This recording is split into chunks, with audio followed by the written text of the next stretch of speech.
Bienvenidos, colegas de Cuba, de América Latina y del mundo, participantes todos de esta nueva edición del Festival de Teatro de La Habana, con su carácter de encuentro entre el mundo y la producción nacional cubana y los propios modos de hacer de la isla y el contexto latinoamericano en particular y mundial en general. Ha sido por ya más de 40 años un espacio esencial para el teatro cubano y las artes escénicas en general. Este año es muy propicio para conversar en torno a varios aniversarios que quiero relacionar en mi intervención. Partimos de los 60 años de Palabras a los Intelectuales, el muy famoso discurso del líder de la Revolución Cubana, Fidel Castro, en 1961. Se han cumplido exactamente las 6 décadas de ese discurso, que siempre se ubica como una pieza fundacional de la política cultural de la revolución. Pero vamos de momento a dejarlo ahí e ir unos años más atrás para referirnos por lo menos a 2 aniversarios que anteceden al triunfo de la revolución y a Palabras a los Intelectuales, que yo veo estrechamente interrelacionados con todo lo que ocurrió en Cuba a lo largo de la década de los 60. Justo este año se cumplen los 85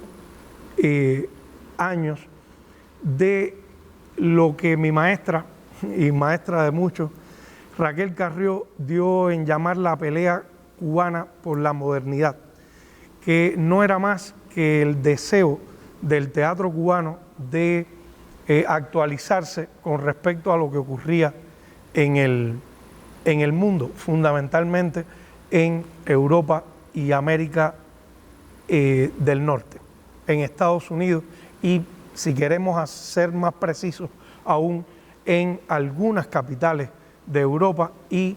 en New York. Desde el año 36, con la fundación de La Cueva, aunque experiencias como esa duren poco, van marcando el camino de esa pelea cubana por la actualización de nuestra manera de concebir y hacer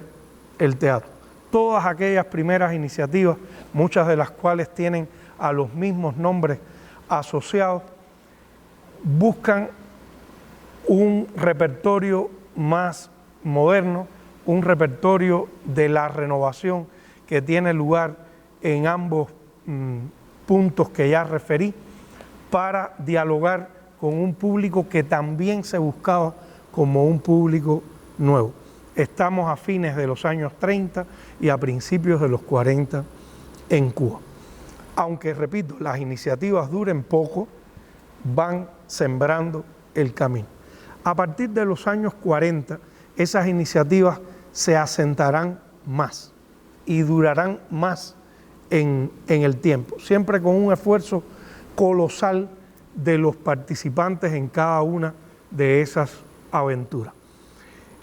Y tiene lugar, el otro día lo celebramos, los 80 años de la fundación del Teatro Universitario, que sucede, como indica su nombre, en la Universidad de La Habana, la única que existía para esas fechas en Cuba y que tiene un papel fundamental en ese camino de renovación. ¿Por qué? Porque su protagonista, un austriaco de origen judío, Ludwig Chajowicz, es una persona que ha estudiado y practicado previamente el teatro en Europa, con grandes nombres y particulares escuelas del camino de esa vanguardia teatral de los años 20 y 30. Él, por supuesto, sale huyendo de la Europa asediada por la bota nazi, se instala en Cuba, años después se instalará en Puerto Rico y es un nombre fundamental en la escena de ambos países. En Cuba, allí en la entonces Plaza Cadenas, hoy Plaza Ignacio Agramonte de la Universidad de La Habana, realiza el estreno de Antígona, que marcará para siempre al teatro cubano. Y el teatro universitario, no solo en la escena, sino en el tándem que va a generar desde un punto de vista pedagógico, como tocaba la propia universidad, será también no solo un mecanismo de puesta en escena, sino una escuela de actores fundamentalmente y una escuela de directores, pero también una escuela de pensamiento. Chájovich y un grupo de maestros sabían que el teatro no es solo una práctica, es también un pensamiento y una manera de abordar la realidad desde un punto de vista individual y desde un punto de vista colectivo. Esa enseñanza quedará también para siempre a lo largo del teatro cubano y por eso se le ha rendido un culto tan particular a esas 8 décadas del teatro universitario en Cuba. Cuando se adentran los años 40 y luego tiene lugar una paradójica expansión en los años 50, se irán acumulando unas y otras iniciativas, nombres propios, nombres de grupos. Surgirá también y se afincará un repertorio de la mano de varios dramaturgos cubanos, antes sin nombre aún, y el teatro cubano llegará a las puertas de la Revolución el 1 de enero del 59 con un camino andado y con las bases de esa renovación perfectamente sembradas. La Revolución significará, ante todo, un enorme apoyo para ese conjunto de iniciativas, porque todas aquellas iniciativas debidas fundamentalmente a un esfuerzo ciclópeo de quienes las protagonizaron sin ayuda gubernamental, con escasa ayuda institucional y sin la acogida de un público que no existía, que no estaba debidamente formado para disfrutar de aquel teatro. Aquel teatro, como dije ahorita, también va a salir a buscar un público y de hecho a crearlo, a formarlo. La revolución permitirá, con la expansión y el apoyo decidido y sólido a cada una de esas iniciativas, pues extender todo ese trabajo, abrir también la puerta de los teatros a el público masivo, la mayoría del cual no había pisado jamás un teatro, y también saldrá en otro tipo de búsqueda a alcanzar al público en el campo, en las unidades militares, en los más diversos rincones. Cuando en el propio año 59, una de las primeras instituciones, de esas instituciones centrales que a mí me gusta nombrar como generadoras no solo de una práctica, sino generadoras de política, una de las primeras que se funda será también el Teatro Nacional de Cuba, que era un teatro inconcluso a nivel del edificio en la Plaza de la Revolución, un enorme coloso, pero todavía no terminado. Se terminará, al principio solo una de sus 2 salas, la más pequeña de las 2, aunque es una sala enorme, la sala Covarrubias, pero aún sin terminar, de allí, bajo su techo y sin todas las condiciones, sin el lunetario, comenzarán las funciones del Teatro Nacional. Habrá una práctica, pero habrá también un pensamiento, y un pensamiento a diferencia de las experiencias anteriores de esas iniciativas que podemos llamar privadas, habrá una experiencia institucional y por tanto una continua generación de políticas hacia las artes escénicas y hacia la música fundamentalmente. El teatro funda escuelas, seminarios, funda grupos, agrupaciones enormes, una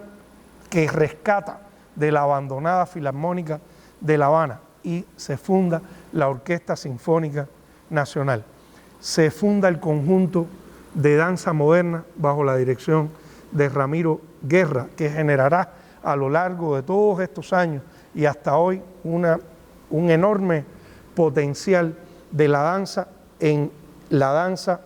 moderna y luego contemporánea. Ya existía y también va a tener un enorme impulso de la mano de Fernando y Alicia Alonso, el Ballet Nacional de Cuba, y allí también en el Teatro Nacional va a surgir el folclórico unos años después, pero los primeros hechos que propiciarán la fundación del folclórico van a estar allí también en el Teatro Nacional. De tal manera que danza moderna, teatro,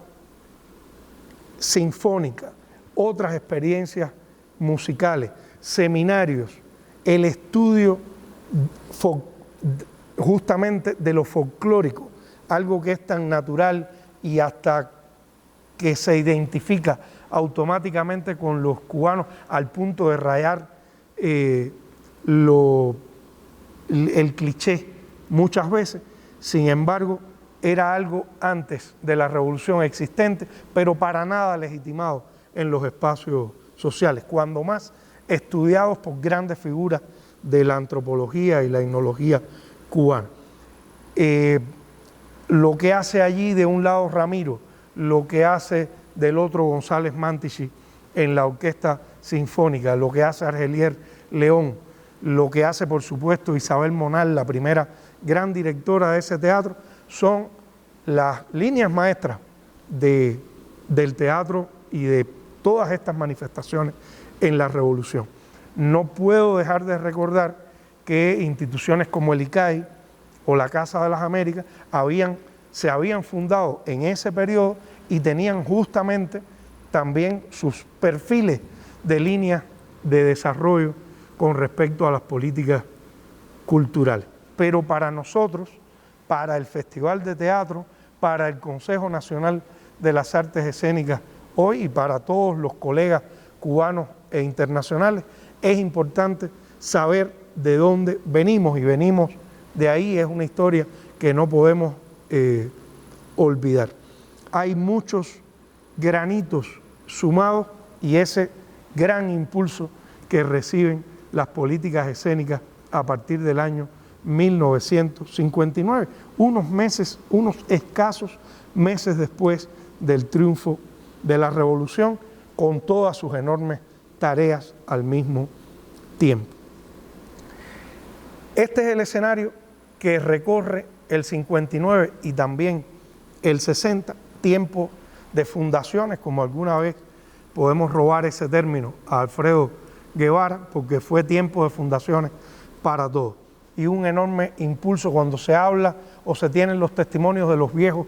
teatristas cubanos, para todos significó una manera de poder dedicarse a tiempo completo a lo que amaban, que era hacer el arte en cada caso.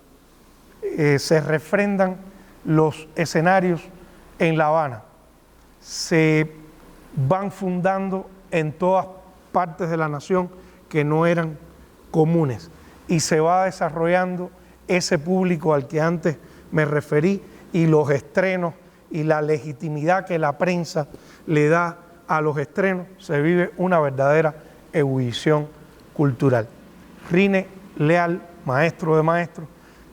llamó a este periodo, para referirse a la dramaturgia, pero a mí me gusta aplicarlo al teatro todo, la eclosión dramática, porque todo aquello que estaba en esas décadas del 40 y el 50, como en una olla de presión,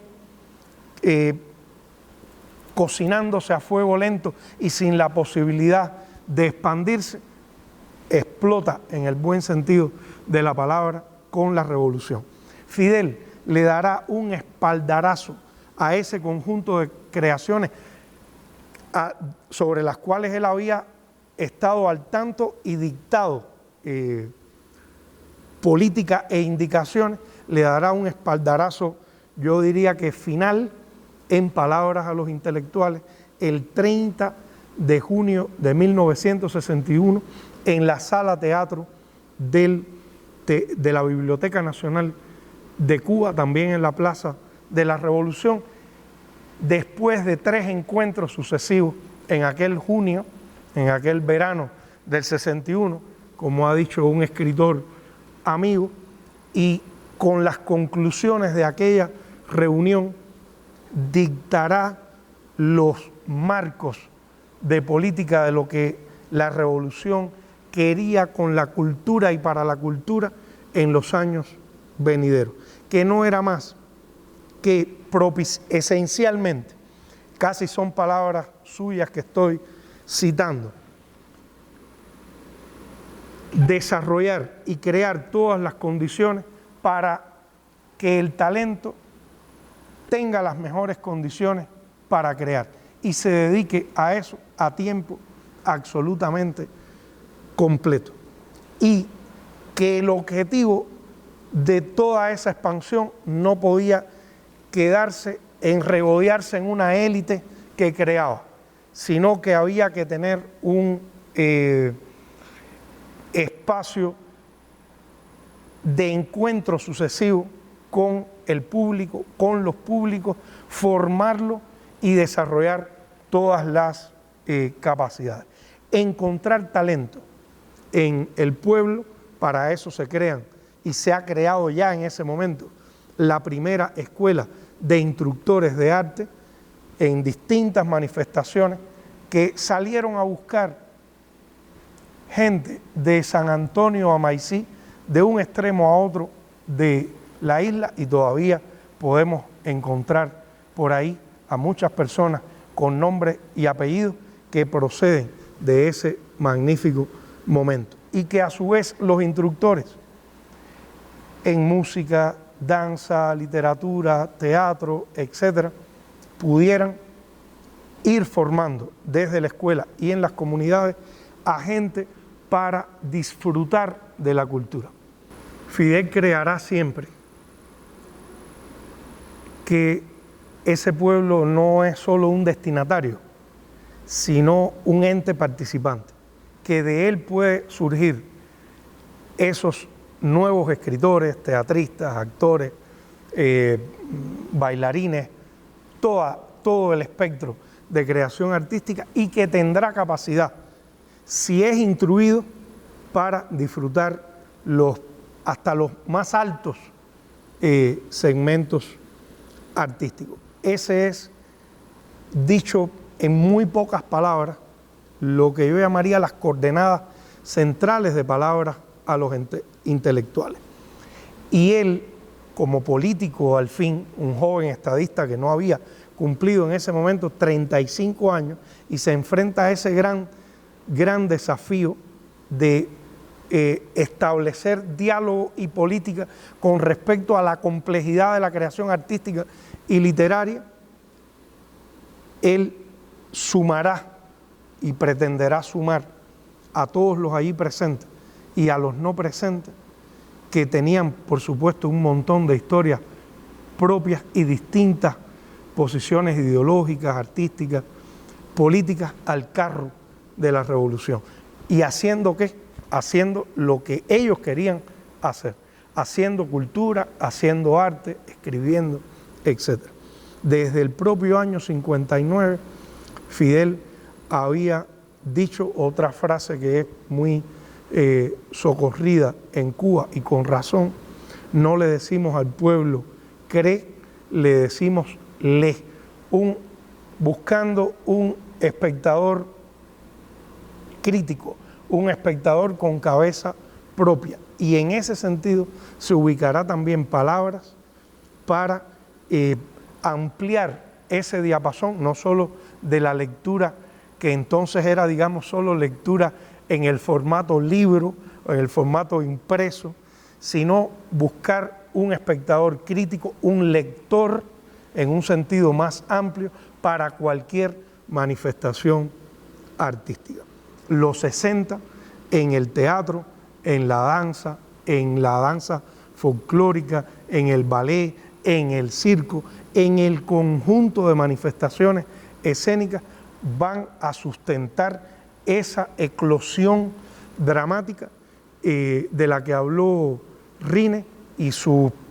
pleno desarrollo, recordado por los viejos críticos, los viejos teatristas, como la época de oro del teatro cubano, sucediéndose grandes estrenos, grandes intercambios con el mundo, desarrollando a un manojo magnífico de dramaturgos cubanos y expandiendo el teatro por toda la isla. No podría dejar de subrayar que muchas de esas iniciativas fueron también no solo las de abrir las puertas de los teatros, sino de montarse en camiones e ir allí donde no había teatro ni había escenario a armarlo y presentar al público desde la orquesta sinfónica en la música hasta el teatro, la danza y el ballet. Y así se fundó en Cuba una enorme legitimidad por la cultura y por una cultura que no solo está escrita en otra parte, sino que es una posibilidad de participar como espectadores en esa vida común que hemos tenido durante tan largos años. Que ha habido un montón de problemas también. No es ahora momento de hablar de esto. Quizás el propio festival propicie encuentros presenciales donde podamos discutir contradicciones, momentos de errores, dificultades de desvío de esa política trazada en distintos momentos, pero lo cierto es que durante más de 60 años, y en particular de los 60, de Palabras a los Intelectuales hasta aquí, Cuba puede blasonar de haber propiciado un enorme desarrollo del talento artístico y haber propiciado también el enorme desarrollo de un público para disfrutar de ese talento propio o ajeno, como ocurrirá en esta edición del festival cuando nos visiten o tengamos que ver, según sea el caso, los materiales cubanos e internacionales por vía virtual, como se ha hecho una ya habitual en estos 2 últimos años. Pero ese es el sentido de Palabras, que por tanto para mí es un sentido actuante y que, repito, no debemos olvidar, cuando también tengo que decirlo para ser honesto conmigo mismo, muchos quieren olvidar, y esa es nuestra historia, y aún los que quieren olvidarla vienen de esa historia y de ese momento largo en que la revolución nos propició ese desarrollo. Les deseo un feliz festival a todos y encuentros presenciales y virtuales en La Habana. Muchas gracias.